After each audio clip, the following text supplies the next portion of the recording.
देखने के लिए, उनका अभिवादन करने के लिए। और प्रधानमंत्री नरेंद्र मोदी के साथ आंध्र प्रदेश के मुख्यमंत्री चंद्रबाबू नायडू, वहाँ के उप मुख्यमंत्री पवन कल्याण मौजूद हैं इस वाहन पर, जिस वाहन पर प्रधानमंत्री नरेंद्र मोदी मौजूद हैं। और रोड शो की ये कुछ तस्वीरें आप अपने टेलीविज़न स्क्रीन पर देख रहे हैं। ये इस समय जो आप देख रहे हैं आंध्रा यूनिवर्सिटी के आसपास ये काफिला है। तो विशाखापट्टनम एक ऐतिहासिक शहर, और वहाँ पर प्रधानमंत्री नरेंद्र मोदी पहुँचे हैं। रोड शो की कुछ तस्वीरें हैं। जैसा कि हम जानते हैं कि प्रधानमंत्री नरेंद्र मोदी आंध्र प्रदेश और ओडिशा के 2 दिनों के दौरे पर हैं। आज प्रधानमंत्री नरेंद्र मोदी का विशाखापट्टनम में कई कार्यक्रम हैं। इसमें करीब 2 लाख करोड़ रुपए की जो परियोजनाएं हैं, उसकी सौगात प्रधानमंत्री नरेंद्र मोदी विशाखापट्टनम में आंध्र प्रदेश को देने वाले हैं। इसमें कई तरह की विभिन्न परियोजनाएं हैं जो प्रधानमंत्री नरेंद्र मोदी सौंपने वाले हैं। कुछ परियोजनाओं का शिलान्यास है, कुछ परियोजनाओं का उद्घाटन है, कुछ परियोजनाओं की आधारशिला है, ये तमाम चीज़ें। नीरज सिंह हमारे संवाददाता वहाँ पर पहले से पहुँचे हुए हैं, और नीरज सिंह ने बहुत वहाँ से एक रिपोर्ट भी भेजी थी कि प्रधानमंत्री का क्या क्या कार्यक्रम है। इस समय हमारे साथ फ़ोन लाइन पर नीरज सिंह जुड़ चुके हैं। नीरज, ये कुछ तस्वीरें हम देख रहे हैं विशाखापट्टनम से प्रधानमंत्री के रोड शो की। बड़ा ज़बरदस्त उत्साह दिखाई पड़ रहा है लोगों में, जनसैलाब में। देखिए, बिल्कुल आप देखते हैं कि लोग हैं, प्रधानमंत्री करीब 2 बजे से ही वहाँ पर मौजूद थे, और करीब लाख से 1.5 लाख के करीब ये संख्या है। और आप देखें कि आज आंध्र प्रदेश से ज्यादा की जो सौगातें हैं वो और निश्चित तौर पर समय में न केवल आंध्र प्रदेश बल्कि आप देखे हैं कि पूरे दक्षिण भारत में उसका लाभ मिलेगा। और यही कारण है कि इतनी बड़ी संख्या में लोग हैं प्रधानमंत्री नरेंद्र मोदी को देखने के लिए।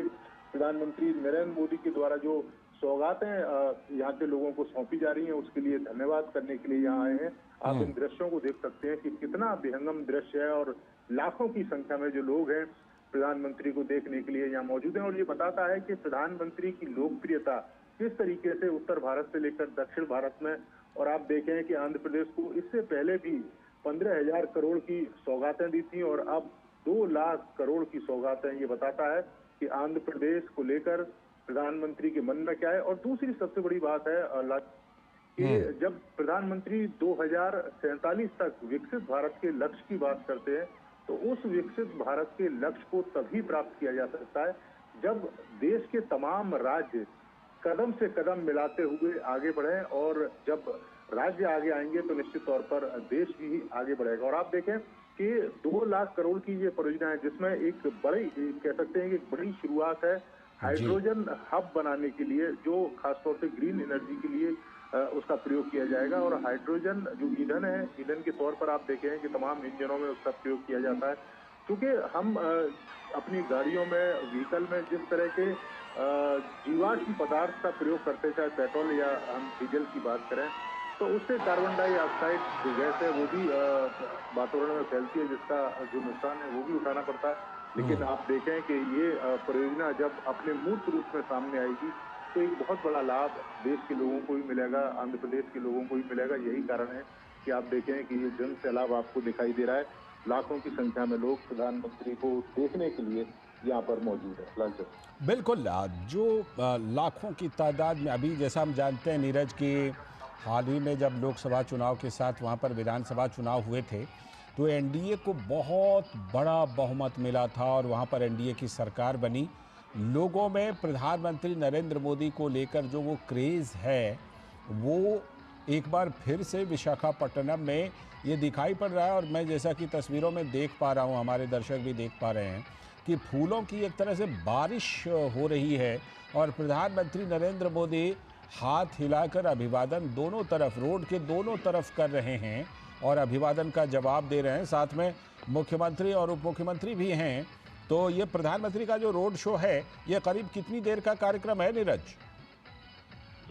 देखिए लालचंद, हालांकि जो रोड शो का जो रास्ता है वो 2 से 2.5 किलोमीटर के बीच में है, लेकिन आप देखें कि जिस तरीके से वहां पर लोग मौजूद हैं और बार बार नारे लगाकर प्रधानमंत्री को अपनी ओर देखने के लिए लगातार कोशिशें भी कर रहे हैं। और आप देखें कि इसमें बड़ी संख्या महिलाओं की है, तो बताता है कि लेकर प्रधानमंत्री के मन में क्या चलता है, किस तरह की तमाम योजनाएं महिलाओं को लेकर प्रधानमंत्री देश के लोग करते हैं। और आप देखें कि महिला सशक्तिकरण की दिशा में कितना काम किया गया है, और उसी का नतीजा है कि आप देखें कि यहाँ महिलाएं पुरुषों से ज्यादा बड़ी संख्या में दिखाई दे रही हैं।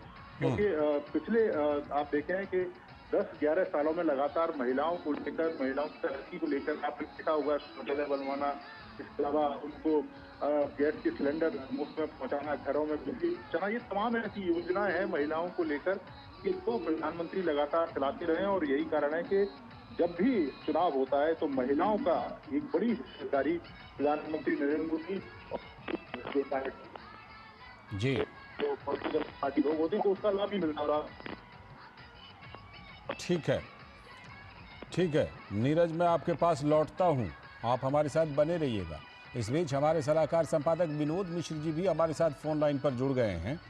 विनोद जी, जो बात अभी नीरज के साथ मैं कर रहा था, अभी लोकसभा चुनाव के दौरान वहाँ पर विधानसभा का चुनाव हुआ और उसके बाद एनडीए को वहाँ पर ज़बरदस्त बहुमत मिली, और आज फिर से वो तस्वीरें उसी बात की पुष्टि कर रही हैं। जिस तरह प्रधानमंत्री पर फूलों की बारिश करने के लिए भारी तादाद में वहाँ पर जनसैलाब उमड़ा है। लाल जी, आप ये कहें कि प्रधानमंत्री मोदी का इस साल का ये पहला रोड शो है। आप ये कहें कि प्रधानमंत्री मोदी के तीसरी टर्म का और ये पहला रोड शो है जो आज विशाखापट्टनम में कर रहे हैं। वो विशाखापट्टनम का रोड शो इसलिए भी इम्पोर्टेंट है, जैसा आप बता रहे हैं कि एनडीए गवर्नमेंट की जो बात आप करते हैं, तो उस मामले में आंध्र प्रदेश ने झोली भर के प्राइम मिनिस्टर मोदी के को एक तरह से आशीर्वाद दिया है। तो जाहिर सी बात है कि जो पहली बार आंध्र प्रदेश में चुनाव जीतने और लोकसभा में के गठन के बाद और प्रधानमंत्री बनने के बाद ये गए हैं। तो ये लोगों का जो उत्साह है, लोगों के जो उमंग है, ये ऐसे ही नहीं है। आप कह सकते हैं कि आज जो प्राइम मिनिस्टर मोदी देश को जो एक बड़ा सौगात देने जा रहे हैं, 2 लाख करोड़ रुपए के जो प्रोजेक्ट की आज एक शुरुआत हो रही है, वो देश में आप ये कह सकते हैं कि ऊर्जा के क्षेत्र में एक बड़ी क्रांति की शुरुआत होने जा रही है। जो प्राइम मिनिस्टर मोदी जब आंध्र प्रदेश में विशाखापट्टनम में 65,000 करोड़ रुपए की प्रोजेक्ट की आधारशिला रखेंगे, ये ऊर्जा के क्षेत्र में आप कह सकते हैं कि एक बड़ी क्रांति की शुरुआत होने वाली है। और इसकी शुरुआत की नींव जब प्राइम मिनिस्टर रखेंगे तो आप कह सकते हैं कि देश की एक नई उम्मीदें, जो डिपेंडेंसी थी कन्वेंशनल एनर्जी में, आप ये कह सकते हैं पेट्रोल डीजल को लेके, जो डिप्लोमेसी जियो पॉलिटिक्स थी, उसके बगल में अगर भारत ने अपनी आत्मनिर्भरता बनाई है, अगर इसके क्षेत्र में, ऊर्जा के क्षेत्र में, ग्रीन हाइड्रोजन को लेके, तो आप कह सकते हैं कि एक बड़ा क्रांतिकारी परिवर्तन होने वाला है। आप कह सकते हैं कि आज की जो ये शुरुआत है वो देश को एक नई दिशा और दशा दे सकती है। तो प्राइम मिनिस्टर के मोदी के जिस रोड शो में ये बात लोगों को पता है कि ये ग्रीन हाइड्रोजन के बड़े प्रोजेक्ट को लेके विशाखापट्टनम में और 2 लाख करोड़ के ज्यादा के जो प्रोजेक्ट होने वाले हैं, वो इंफ्रास्ट्रक्चर के रूप में देश को किस तरह से एक नई क्रांति लाने वाली है, इसकी शुरुआत अगर जनवरी के फर्स्ट वीक में होने वाली है, तो ये एक तरह से 2025 का एक नया आगाज है। लालचंद जी, बिल्कुल, ये नया आगाज है और आंध्र प्रदेश में इस आगाज में ज़बरदस्त उत्साह भी दिखाई पड़ रहा है। लेकिन जो आपने ग्रीन हाइड्रोजन परियोजना का जिक्र किया है, मैं नीरज से ज़रा उसका और कुछ डिटेल लेता हूँ। नीरज, जो 2 लाख करोड़ रुपए की परियोजनाएं हैं, उसमें करीब 1,85,000 करोड़ रुपए का ये निवेश है, जो कि ग्रीन हाइड्रोजन प्रोजेक्ट में, परियोजना में ये निवेश होना है। नीरज से हम बाद में जुड़ेंगे, फिलहाल विनोद जी हमारे साथ जुड़े हुए हैं, उनसे ज़रा इस परियोजना के बारे में भी बात करते हैं। जिस तरह से कि ग्रीन एनर्जी पर जोर है विनोद जी मोदी सरकार का, उसमें तो ये 1,85,000 करोड़ रुपए की ये परियोजना है ग्रीन हाइड्रोजन की, ये तो बहुत बड़ा दिन कहा जाएगा ग्रीन एनर्जी को लेकर, स्वच्छ ऊर्जा को लेकर, हरित ऊर्जा को लेकर। डेफिनेटली आप ये कह सकते हैं कि दुनिया जिस समय में कार्बन उत्सर्जन को लेके कोई अल्टरनेट ढूंढने में अभी तक नाकामयाब रही है, भारत ने एक तरह से लीड लेते हुए दिखाया है। भारत ने इसलिए ये लीड लेते हुए दिखाया है कि ये ग्रीन हाइड्रोजन जो है एक तरह से हम लोग समझें तो ये कार्बन उत्सर्जन के जो ये संकट है उसमें एक संकट को कम करने में एक बड़ा योगदान देने वाला है। आज जब आप दिल्ली में पॉल्यूशन को लेके जब आप देखते हैं कि इस तरह की चिंता होती है और ये इसका अल्टरनेट में अगर 5 साल 10 साल के बाद ये ग्रीन हाइड्रोजन एक इतना बड़ा विकल्प बनेगा तो आप कह सकते हैं कि इस शहर में जो AQI को लेके हम चिंता होते हैं 400, 500, 1000 वो लगभग ये सारी चिंताएं खत्म हो जाएगी। तो ये जो एक उम्मीद की किरण जगी है और ये उम्मीद की किरण अगर आपको आज विशाखापट्टनम से ये दिख रही है तो आप कह सकते हैं कि आने वाले समय में भारत पूरे दुनिया को लीड करते हुए दिखेगा इस मामले में। और भारत एक नया संदेश भी देने की कोशिश कर रहा है उन विकसित देशों को जो एक तरह से भारत को हिदायत देते रहे थे कार्बन उत्सर्जन में, तो भारत ने इसकी पहल में आज लीड ली है। ये भी एक बड़ा संकल्प है लाल जी। और प्राइम मिनिस्टर मोदी के इस रोड शो में एनडीए के उस घटक दलों का आप कॉन्फिडेंस देखिए और चंद्रबाबू नायडू के साथ पवन कल्याण को देखिए कि ये ट्यूनिंग है कि ये डेवलपमेंट का जो रास्ता एनडीए ने चुना है वो डेवलपमेंट के रास्ते पे ये इसी तरह का ये प्रचंड शक्ति से आगे बढ़ते रहेंगे। ये भी एक पहले साल के पहले महीने में ये पहले हफ्ते का ये मैसेज है। इस तरह के कई संदेश हैं आज पीएम मोदी के रोड शो में। और जब भी कभी प्राइम मिनिस्टर मोदी इस तरह के बड़े प्रोजेक्ट की शुरुआत करते हैं, एक बड़ी क्रांति की शुरुआत करते हैं, एक बड़े अभियान की शुरुआत करते हैं तो वो जनता के बीच में करते हैं। और यही मकसद इस रोड शो का है जो कम से कम वो इस चीज को जनता के बीच लेके आए हैं कि भारत आज किस तरह से दुनिया के सामने आंख से आंख मिलाने की स्थिति में है। और ग्रीन हाइड्रोजन की जो ये क्रांति होने वाली है वो विशाखापट्टनम से आज से इसकी शुरुआत है। लाल जी, आपने क्योंकि मैसेज की बात की तो मैं थोड़ा सा इसमें पॉलिटिकल मैसेज की भी बात जोड़ देता हूं कि बड़ी चर्चा थी लोकसभा चुनाव के नतीजे के बाद जब एनडीए को बहुमत मिला था तो बड़ी चर्चा थी चंद्रबाबू आएंगे तो किन शर्तों पर आएंगे तो कितने दिनों तक रहेंगे, पता नहीं कैसी केमिस्ट्री होगी। लेकिन ये तो केमिस्ट्री विशाखापट्टनम में ज़बरदस्त दिख रही है और वहाँ से ये भी मैसेज पूरे देश में जा रहा है। विनोद जी, लाल जी, मैं जितना समझ पा रहा हूँ जो राजनीति को और राजनीतिक घटनाक्रम को पिछले 20-25 साल में देखा है, मुझे लगता है कि चंद्रबाबू नायडू इन सब चीजों से पॉलिटिक्स में एक अलग है। उन्होंने विकास को, तरक्की को, डेवलपमेंट को हमेशा तरजीह दी है और उनको पता है कि आंध्र प्रदेश का जो डेवलपमेंट होना है वहाँ अगर आधुनिकीकरण होना है तो डेफिनेटली प्राइम मिनिस्टर मोदी आज की तारीख में इस देश के सबसे बड़े संवाहक हैं। वो ये बात जानते हैं कि प्राइम मिनिस्टर मोदी की जो ऊर्जा है वही ऊर्जा जो है देश को एक नई क्रांति का और नई विश्वास के साथ आगे बढ़ा सकता है। इसलिए वो कोई भी पॉलिटिकल ह्यूमर और पॉलिटिकल गेम की बात होती है उस पर जनता कभी भी विश्वास नहीं करती है, जो आप कम से कम एक तरह से आज आंध्र प्रदेश के इस विशाखापट्टनम में लोगों के उत्साह से देख सकते हैं। प्राइम मिनिस्टर के 6 महीने आप देख सकते हैं कि अप्रैल महीने में हुए रोड शो और आज के रोड शो में देखिए तो ये जीत का रोड शो है। और वो जीत का रोड शो इसलिए भी है, वो चुनावी रोड शो के बाद ये जीत का रोड शो इसलिए भी है कि जब प्राइम मिनिस्टर मोदी ने जब वहां कमिट किया था कि हम डेवलपमेंट को दोबारा आंध्र प्रदेश को पटरी पे लाएंगे और पूरे डेवलपमेंट के प्रोजेक्ट को यहाँ से शुरुआत करेंगे, तो आज उसकी शुरुआत में जब आप देखते हैं कि 65,000 करोड़ रुपए की ये परियोजना की शुरुआत हो रही है तो ये एक विश्वास है जिसमें अभी 50,000 से ज्यादा लोगों को रोजगार मिलेगा। डायरेक्टली और इनडायरेक्टली आप कह सकते हैं कि लाखों लोगों को इसमें रोजगार मिलने की संभावना है। तो पूरे देश में जो ऊर्जा के क्षेत्र में क्रांति आएगी तो अब कोई ये नहीं कहेगा कि रूस और यूक्रेन के युद्ध के बाद गैस कहां से मिलेंगे, डीजल कहां से मिलेंगे, पेट्रोल कहां से मिलेंगे। इसका अल्टरनेट ढूंढ लिया है प्राइम मिनिस्टर मोदी ने। ये ग्रीन एनर्जी के लिए, ये ग्रीन हाइड्रोजन प्रोजेक्ट को लेके ये एक बड़ा विकल्प दुनिया के सामने में बनने वाला है। ये आज का सबसे बड़ा मैसेज है। बिल्कुल ये मैसेज है और एक साथ कई मैसेज है। आप हमारे साथ बने रहिएगा। हमारे संवाददाता नीरज सिंह भी एक बार फिर से जुड़ गए हैं। नीरज सिंह, जो हम बात कर रहे थे कि ग्रीन हाइड्रोजन, ग्रीन एनर्जी को लेकर बहुत बड़ा दिन है आज और ये विशाखापट्टनम में है। 1,85,000 करोड़ रुपए की परियोजना है। क्या कुछ खासियत है? आपने तो ज़रूर वहाँ जा कर के इस परियोजना को देखा होगा, समझा होगा कि क्या कुछ खासियत है, भारत, भविष्य के भारत को यहाँ से क्या कुछ मिलने वाला है। नीरज, देखिए, भविष्य के भारत को बहुत बहुत कुछ लालचंद यहाँ से मिलेगा। और चूंकि प्रधानमंत्री आधारशिला उस परियोजना की रख रहे हैं, और आप देख रहे हैं कि मोदी सरकार का एक लक्ष्य है कि 2030 तक 500 गीगावाट जो ग्रीन नवीनीकरण ऊर्जा है उसकी जो क्षमता है वो हमको खोजना है, ताकि आने वाले समय में हम प्रदूषण मुक्त जो ईंधन है उसका हम प्रयोग कर सकें।